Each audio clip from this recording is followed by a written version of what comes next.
Baru melamar Ayu Ting Ting, kini Letu Fardana harus berangkat tugas 9 bulan di perbatasan Papua. Baru saja berbahagia saling menyematkan cincin pertunangan, Ayu Ting Ting dan Letu Fardana terpaksa berpisah sementara waktu karena tugas negara. Letu Fardana bakal berangkat ke Papua untuk bertugas di sana selama 9 bulan lamanya. Melansir dari tribunmataraman.com, bakal suami Ayu Ting Ting akan berangkat ke Intan Jaya, Papua, bersama ratusan prajurit Batalion Infanteri Raider 509 Balawara Yuda Kostrad.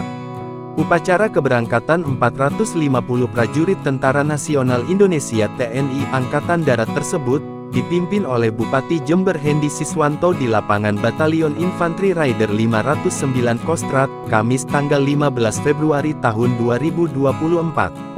Komandan Yonif Raider 509 Balawara Yuda Kostrad, Mayor Indian Desiawan Setiadi menyatakan bahwa ratusan pasukan tersebut akan mengamankan dan bersiaga di wilayah perbatasan Indonesia Timur selama 9 bulan. Mayor Dian mengakui bahwa dari ratusan TNI yang dikirim, salah satunya adalah Letu Muhammad Fardana, prajurit yang viral setelah melamar pedangdut terkenal Ayu Ting Ting.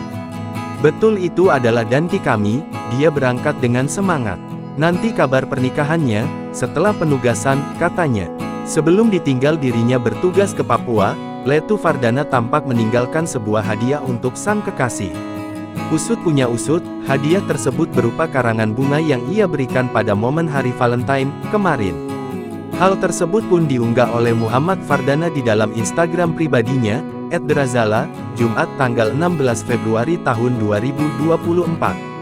Dalam postingannya, Fardana juga menyertakan foto pelantun alamat palsu yang sedang duduk sambil memegang bunga pemberiannya dengan senyuman merekah.